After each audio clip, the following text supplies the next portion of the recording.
Hard Hat's all about showing up to play hard, doing what it takes to win. If you want to cement legacy, win another. He's your third center. You don't want to pump him up too much, but it's hard not to. This is maybe the most I've ever agreed with you. No, they signed Garza.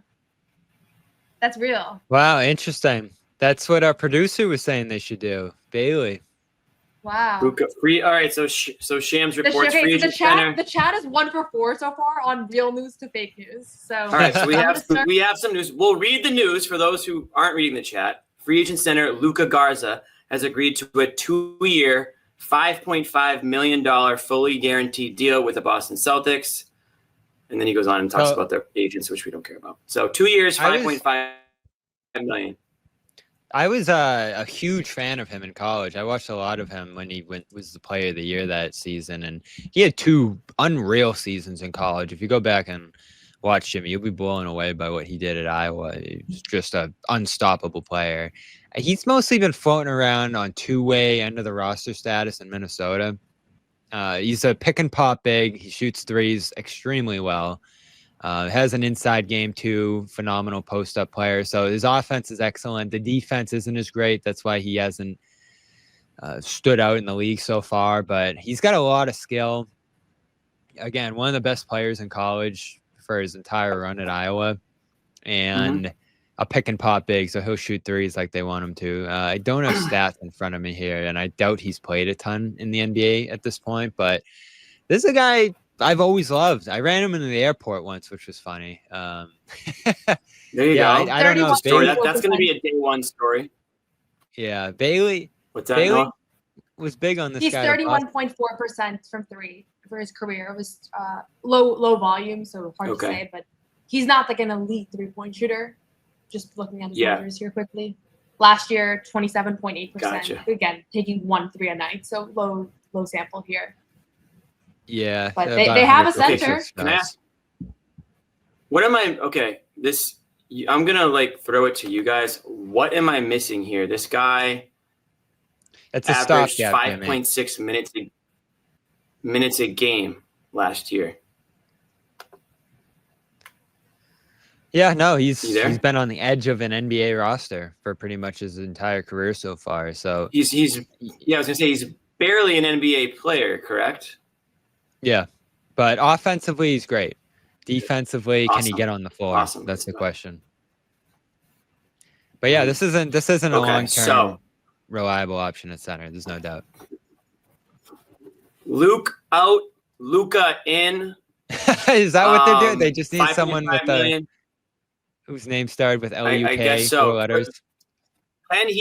Can he bake? I guess we'll find out. I don't think anything's going to be as good as Luke's Lemon Square's iconic spread in the locker room.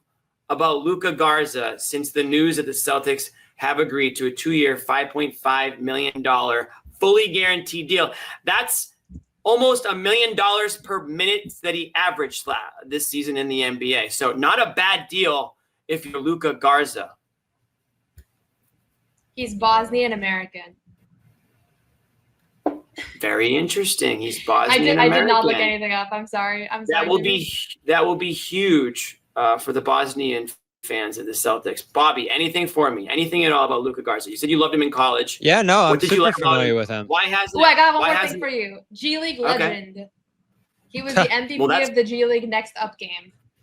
Well, that's right up your guys' alley. JD can talk about all they accomplished in the G League together. That's right up your guys' alley because you guys are G League super fans. No, I was covering college while he played Jimmy. I watched him play at Syracuse. He played at Q's while I was there, and the guy's just monstrous. He's great post-up center. Again, he's got pick and pop ability. Hasn't shown it at the NBA level, obviously, but he has a tremendous offensive game. So I'm not surprised that they look at his skill set and like him and think maybe if he plays a little bit more this year, he could develop into something further. 37% from 3 in college. 55% from the field. He was the player of the year his senior year, 24, 8, and 2 with a block per game. But slow feet, new defense was going to be a trouble for him, or a challenge for him, rather. He's 6'11", 265. So really strong player. doesn't move great. Probably not switching for you. He's going to play a drop. And it'll be interesting to see because you would think Cater's going to start. He doesn't really fit the typical Celtics player that they would have recently. He's not like multiple. I think he could fit into it. Again, he can space the floor a little bit. Good screen setter. And then he's able to beat a seal if he has a switch on him, all that different kind of stuff. So I'm interested to see him play. Again, not a long-term option at this position, but this is a guy who I think he started his career with Detroit, played in Minnesota most recently. Hasn't gotten a ton of playing time, really. Obviously, G League stints, as Noah mentioned there. So this will be his first opportunity to actually play regular NBA minutes at this level here. But I love him. He's a great player in college. Watched him a ton back then. One of the best. That doesn't always translate, right? A lot of times the best player in college doesn't end up being a very good NBA player. But it lets you know that a guy like that's skilled. And he can knock down a three. He can set a screen. He can seal a guy, if he's posting him up. So I have no questions about the offense. It's the defense. Is he going to be able to stay on the floor? And that's my question for pretty much all their centers, Noah. It seems like Keita, he's come a long way, but he's more of a drop guy. He switched out a little bit and shown some flashes there. Williams, I hear, is more of a drop back kind of guy too. And this is another guy who's going to have to drop there. So they don't have much switchability at that position. Is there any hope Xavier Tillman can get on the floor and play some minutes again? I don't know.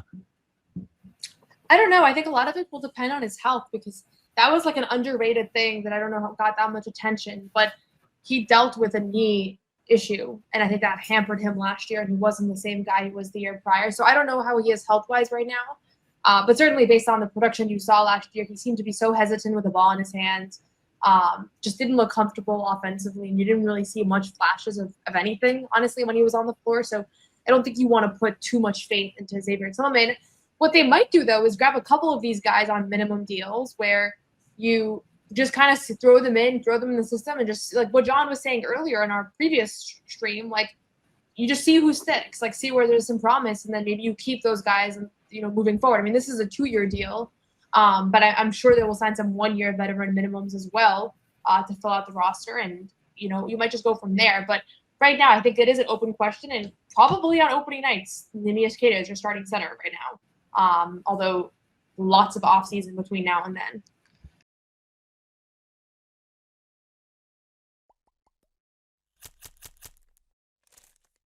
No one's sneaking a vegan brownie by me, I'll tell you that. Okay, you know what, John? We're going to do it. You have to feel that way too, Bobby. I have to feel that way? Let's slide Al over and make Luke your first center. Bobby, we gave you Luke an hour early. We're not going to end this on a damn conversation about Luke